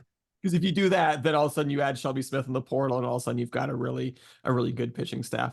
But I think one thing that works in Houston's favor, we saw last year in the American, I think pretty much every weekend series that Houston played was like a doubleheader and then a single game, because AAC budgets being what they are, you don't want to pay to have your softball team spend an extra night out of town that you don't have to. There are no doubleheaders in Big 12 play. It's all Friday, Saturday, Sunday, or Thursday, Friday, Saturday games. So I think that means that we might well see Shelby Smith go most or all of the way on Friday, maybe sit out Saturday, and then go most or all the way on Sunday. So if you can get 2 games every weekend series out of Shelby Smith, because you can do that and not have to have her pitch in consecutive days, I think that is a way that Houston can maximize and maybe get a little bit further on one starter in Big 12 play than maybe they would have been able to in the AAC. And then pivoting to the lineup, kind of like we've touched on, there's a lot to like. In terms of returning players, you got to start with Tariah Coleman, someone that we were extremely excited about as a freshman from Oklahoma last year, and she massively exceeded even our very high expectations. Hit 397, got on base over half of the time, set a program record with a 503 on base percentage, led the team with 19 extra base hits for good measure. For a sophomore in her first full season as a starter at the college level, that's absolutely wild. I am just so excited to see what she can do this year. And then another infielder who came in as a transfer from a Red River school and met expectations and then some, Bree Cantu, also returns for her final season of college eligibility after hitting 350 with a team leading 9 home runs this last year. So, some other decent hitters on last year's team. Nobody else hit above 270. I don't think anybody else who returns can say that they have a starting spot locked up, totally. And that's largely because of how many good hitters came into the portal, guys. I'll pass it off here to not totally bogart the entire lineup, but I think the thing that we're so excited about is not just Cantu and Coleman and everybody else who returns. It's Cantu and Coleman and adding like multiple proven sticks via the portal, like we've been touching on. Yeah, staff did a really good job on that front. And there are multiple players I'm excited about, to be clear, from that group of incoming transfer players, but I wouldn't say there are any that I'm more excited about than Jasmine Rowland, a super senior from Arizona State.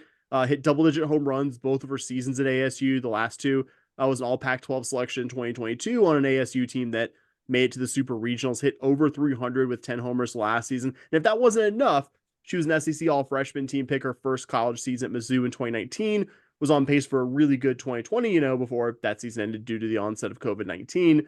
I mean, any player who can hit for average and power consistently in 2 high-level softball leagues, you got to be excited about that as an addition. Other transfer addition, I think make the case with Rowland for being on the same level as Lyre Butte from Tennessee. As a freshman, she was one of the top hitters for one of the SEC's best programs, hit 293 for the season with 5 homers, 33 ribbies, and double-digit stolen bases. Hit over 300 against SEC opponents. Led the team in hits, runs, and runs scored in conference play.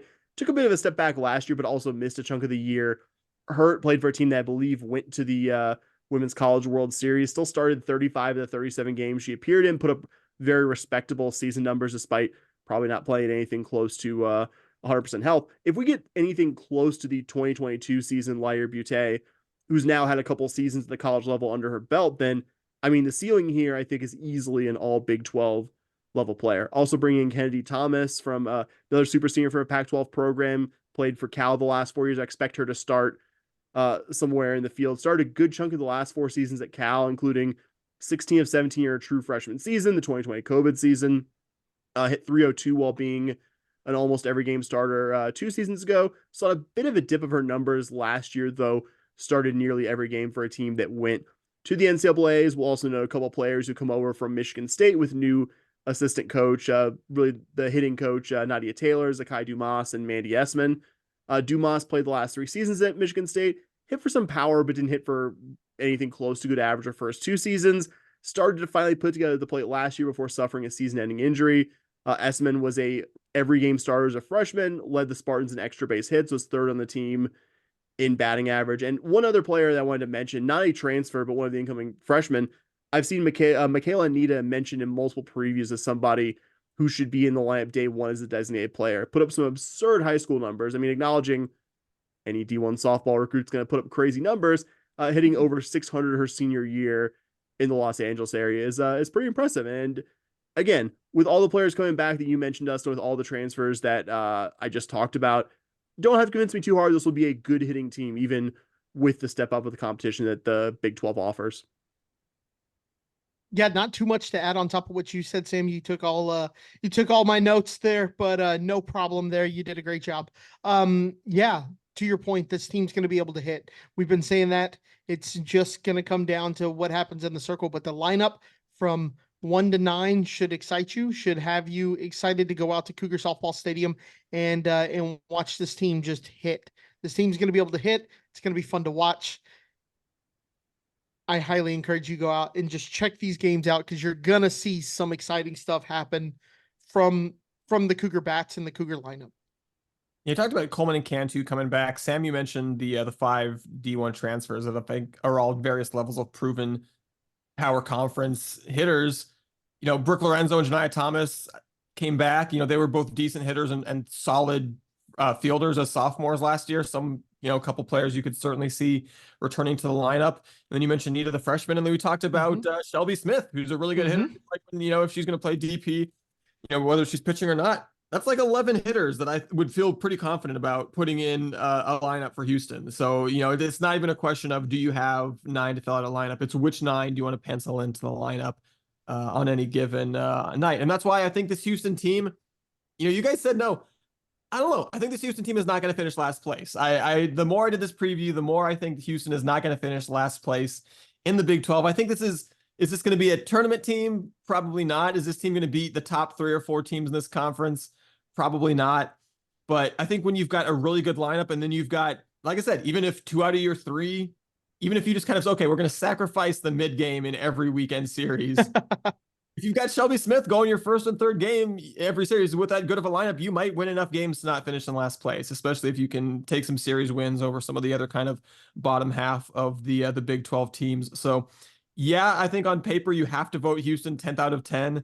And, you know, I think the most likely outcome is Houston is good enough to surprise some people and pull some upsets when Shelby Smith is pitching, but the lack of depth probably means we still finish 8th or 9th. So I don't know if that qualifies as like being optimistic, but I guess if you get picked 10th out of 10, then even saying that 8th or 9th is a possibility, maybe qualifies as optimistic. So really curious to see how good this team looks, at least when Shelby Smith is pitching, even if, like I said, maybe you've got one game every weekend that you're just kind of yes, praying for rain or something.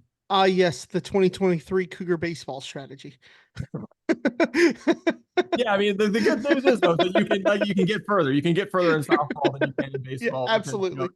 you can very conceivably pitch your softball pitcher 2 games a weekend series. Yeah, yeah. Unfortunately, Robert Gasser or a couple years ago or any could Well, not. we won 2 out of 3 almost every weekend last year. It seemed it was just like, all right, we'll win Friday, Saturday, and we'll drop Sunday. That's fine. That's I hope you're right, Dustin. To be clear, I I hope do you're too. right, I and do I too. think you make a good case for it. That was just my gut reaction at the time. Funny because I And actually in our 10-12 network softball preseason thing, I put us ninth because I was just like, oh, the Iowa State's that much better than us. I'll put us ninth, and the more I dug in on it, the more I did that. I think informed my no reaction to your initial question. I think for me it's the unknown of the circle, right? Like I get what you're saying with the bats, and Shelby Smith has looked good in everything she's at Seton Hall. She's performed really well at Seton Hall, but does that translate down here? Does it translate to the Big 12? Things like that. That it's not a lack of, oh, I don't think this team is going to be good. I don't know if this team's going to be good because I don't know what their pitching looks like. Yeah, looking at the schedule for this Cougar team, it's not an overwhelmingly difficult non-conference schedule before they get into the meat grinder of the Big 12, but doesn't probably need to be for a team that needs to build some confidence. And there are certainly some good teams in the non-conference schedule. You have 2 games in Baton Rouge against LSU. They were a really solid team, finished 11th in the RPI last year. You've got a game at A&M, who was 26th in the RPI. Head home and away games versus McNeese, who was 31st. Also playing Boise out there in Baton Rouge, they were 56. You got a couple home games against Rutgers, who was 80th, and it's kind of some sneaky low hundreds RPI teams. So I think the kind of thing that scares me is you got like those home game against Rutgers, some kind of those like teams in the 105 to 120 of the RPI that you go, okay, those are probably good enough to beat you, especially against your non Shelby Smith pitchers, but you don't get a whole lot of credit for. But like I said, LSU, A&M, McNeese at least gives you some interesting tests here and there in your non-conference before you get into like what we said is going to be a pretty tough Big 12 slate. I just really like that we kept a lot of our local rivalries intact, right? The A&M game, like you mentioned, we're playing HCU, we're playing Sam. Um, those games are just kind of fun. They don't require huge travel. So Cougar fans can go out and support the Cougs in other places.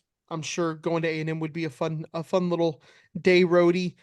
Sam's always fun to just do that quick little, what is it, like an hour drive? How many times have we done that? HCU, you can. I like playing these local teams and just having them come to our place or us going to there.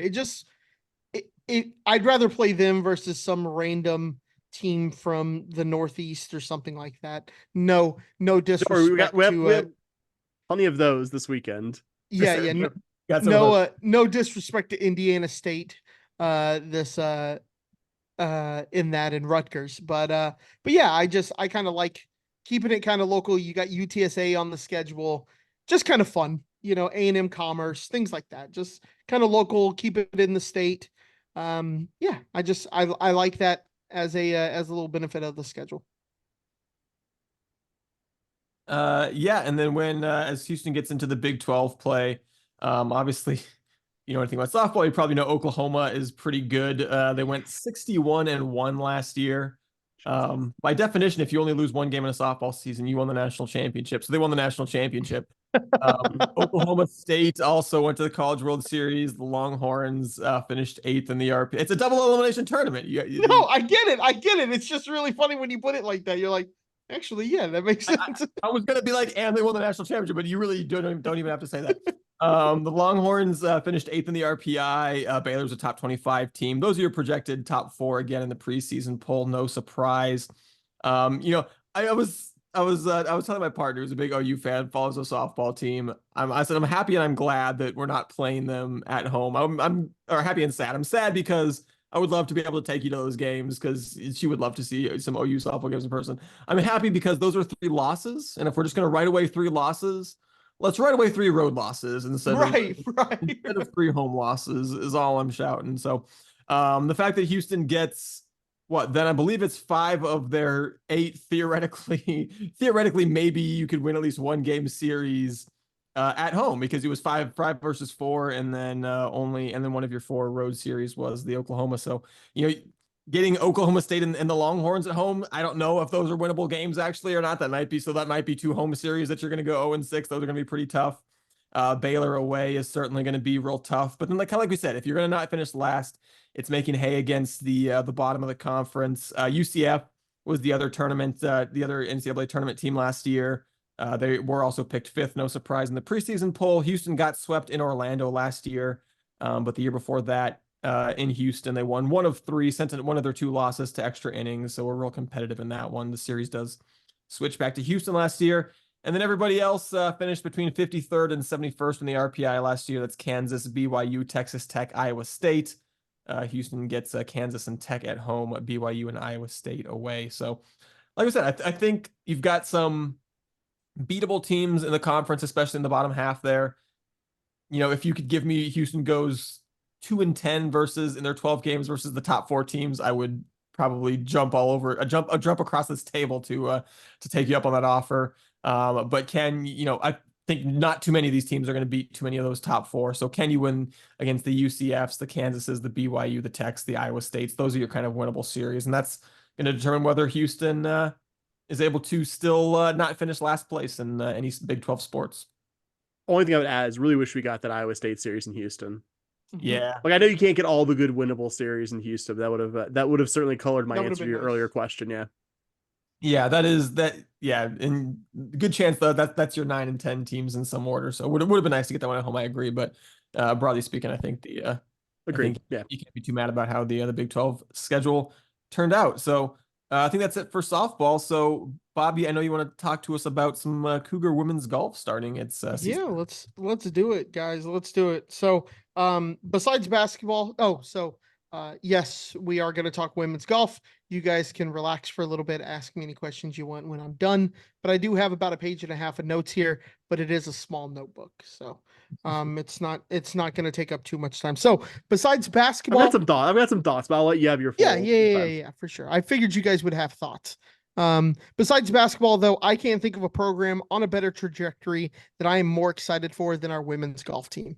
I know that may sound a little crazy to some people, but this women's golf team is going to be pretty good, and I'll kind of explain why. If you look at last year's results, they finished fourth in the AAC tournament. That doesn't make you go, why would you think that this team's going to be that good? And they still qualified for a regional, though. Now, to explain the team and kind of how it is, one of the reasons why I'm so excited is the top 5 players from last year all return except for one. You only lose one of your top 5 and you play 5 in a tournament. So you lose Annie Kim, who, when you go through her stats, great scoring average, exactly what you look for, could go incredibly low. In fact, at the regional, at one point, she was in like 4th place. So in that entire tournament, in that entire regional. So she could go low, but she would have some rounds where she would kind of blow up a little bit, which kind of hurt her scoring average. Just to reiterate, the 5 were Moas Vinnesgold, I think I said that right, Natalie St. Germain, Nicole Abelar, Annie Kim, and Alexis Saldana. You only lose, like I said, Annie Kim.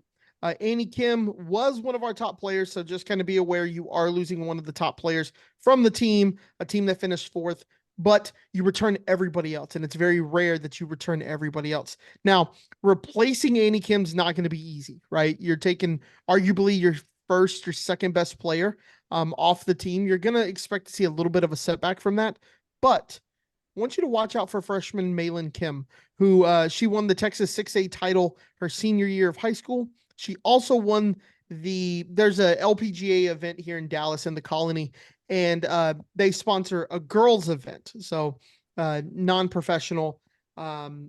They have the LPGA tour event, and then they have a girls event, which is for high school kids, basically. She actually won that, got to go into the adult tournament. So if you win that, you qualify for the LPGA tournament. I got out there, missed the cut, which sounds really bad. She missed the cut by 2, which is really good. She was the highest ranked amateur in the tournament, and she beat some professionals that you've probably heard of. So Really, really good performance from her. She looked great in the fall series as well. So definitely look out for Malin Kim. She's probably going to take that fifth spot. If I had to guess, she's probably going to be your fifth starter. But another one to look out for, who's kind of been overlooked by Malin Kim, right? If you follow women's golf at all, Malin Kim has kind of been the big signing. She's been playing a lot in the fall, has looked really good, has been very exciting. But Ellen Yates, remember that name, Ellen Yates. Ellen Yates she's a freshman for the Cougars. Like I said, a little bit overshadowed by Kim. Yet all she did this summer was go out and win the England amateur tournament, which is a big deal. It's a big deal if you win any amateur tournament, let alone an entire country's amateur tournament. Super, super great moment for her. Actually beat a Cougar alumnus in the tournament in the final. So that was kind of cool to see as well. Really, really good player. Someone to really look out for. Malin Kim ranked a little bit higher on the world amateur standings, but I wouldn't be surprised if you see some starts from Ellen Yates. Maybe she gets a couple of starts in a tournament as an individual player. So you take those 5 scores, and then you can also bring an individual or two to just come out, kind of learn the tournament golf. It's a different brand of golf here in the States versus England. England's very well known for their link style courses, which may not mean a ton to a lot of people if you're not a golfer. There's not many trees on courses in England, and they are a little bit, but wind and the ground game plays a lot in English golf and Irish golf and all that kind of stuff. So the ground game plays a large role. Here in the States, we play more of an air game where you're flying it into the green. You want it to land and just kind of stop. Whereas over there, they're kind of hitting it and they want it to roll. You're kind of using the contours of the ground. So it's going to be a little bit different. Expect to see her in a couple of individual performances, and then we'll kind of see her maybe peek into a team late in the season. Also, so that's kind of what to look for with the team in terms of what to look out for. This is a legitimate top 25 contender. I think right now they're ranked like 27th or 28th. Definitely be on the lookout for this team. This team deserves your support like any other program that that U of H sponsors, let alone a top 25 team. And the 2 freshmen are going to make it very difficult for Coach Gum to decide who she's going to start as her 5th. It'll be interesting to watch. And I think this team they've already played in tournaments with Big 12 schools in the fall, and they did a good job of beating quite a few Big 12 schools, such as Oklahoma, things like that. So really look out for this team. And if you haven't been to a golf tournament, I highly recommend it. It's a great way to kind of just get outside. If you're somebody who just wants to get outside, going to watch a golf tournament's a great way to do it. You can enjoy the weather, and you get to take a nice long walk if you want to. They're easy to keep up with. You can follow one group. You can stay in one spot, and every golfer will come by you. And you can watch every golfer in the tournament come by. But if you show up decked out in red, this goes for both teams. I'm sure the coaches and the players would appreciate it. Dustin, February 26th and 27th is the Cougars home tournament in Humble at the golf course of Houston, or whatever we're calling it now. Used to be called Redstone. So you get a nice little 2-day tournament there, and a great opportunity for Coug fans to come out and support the team at their home tournament. Again, chance to see a really cool golf course, chance to get out, go for a walk, see where PGA Tour guys used to play, and just kind of be in awe of that. And then Sam, I know you were feeling a little left out, but they are coming to Vegas. I know, yeah. And we've actually talked about that. So go out there, support the team. It's a great opportunity to support the Cougs in a sport that doesn't get a ton of support from the fans in general. So definitely go out, support them. And you got a good team to support, and it's a young team that is looking to break into the top 25. Yeah, you kind of hit on, I think, a lot of the really important points here, running long, so I won't extend our talk too much here, but you really want to have that sweet spot of most of your top contributors from the previous season back, which check, definitely the case with this team, but also enough incoming players to actually push those returnees, some combination of incoming freshmen. Transfers, wanted to mention also, even though I think I'd probably bill her behind all the golfers you mentioned by name. Hyunji Kong, who played the last 2 years in Hawaii, was a 2-time All Big West selection for the Rainbow Wahinis there. Her scoring average would put her right behind last year's star freshman trio, Nicole Abelar. But I expect she'll push for a regular spot / do what you said, compete individually at some events. And yeah, like first week of March, Bobby, they're playing, not to dox myself, but playing quite close to where I live in Vegas. Although, God, you could probably get most of the Vegas metro in a 10-15 minute drive, so it doesn't really narrow down where I live, I guess, that much. But yeah, I'm excited. I will definitely be taking one, and if I can swing it both days of I believe the event's called The Show here at the Spanish Trail Country Club. And because, like you said, very exciting program. What'd you say? I think if you can swing it because it's golf. Unintentional, but yeah. Like, all right, guys, that's it for the Scott Holman podcast. Those of you who have been listening, you are the best.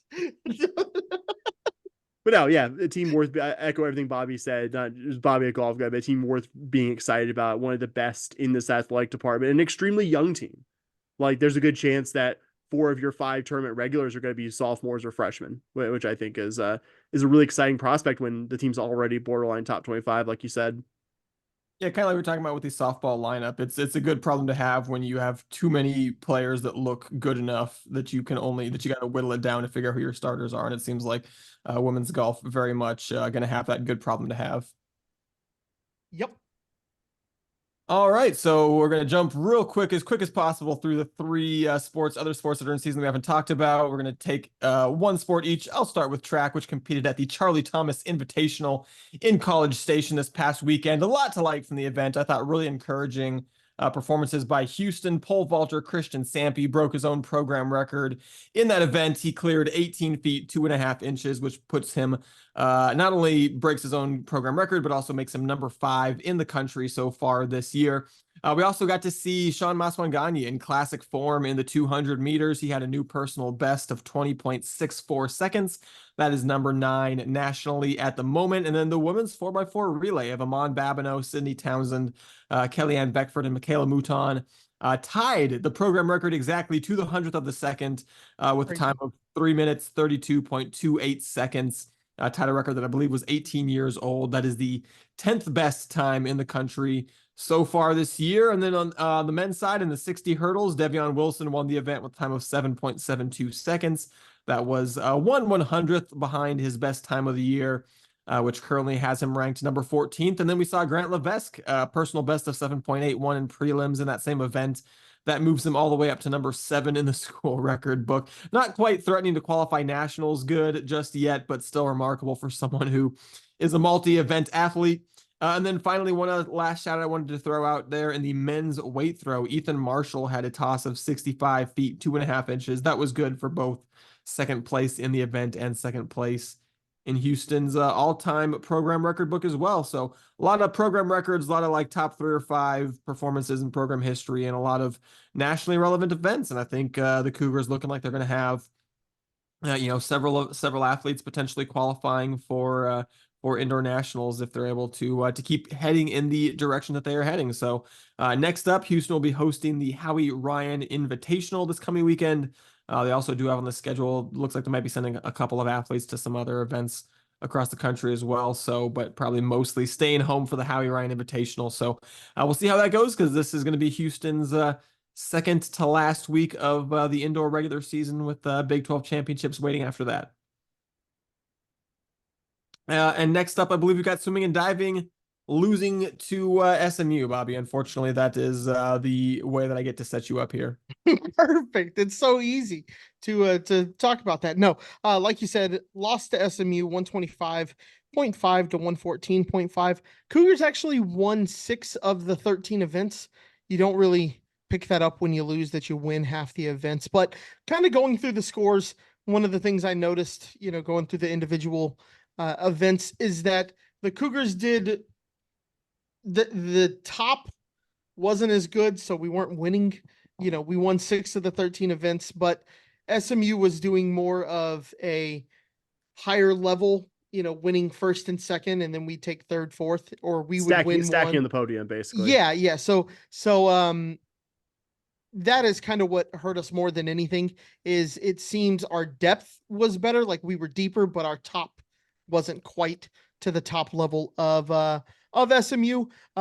Cindy Nethercutt got second place in the 500 and took the win in the 1,000-yard freestyle, which is just a ridiculous amount of swimming. Just 1,000 yards. That's 10 football fields. She did it in 10:24. That is insanity. You know, you're going through the times and you're just like 1,000. You're just like 1,000 yards. Yeah, of course you did that. And then you actually think about it and you're like, no, thank you. That is so much swimming. Then you got Audrey McKinnon, first place in the 200-yard breaststroke.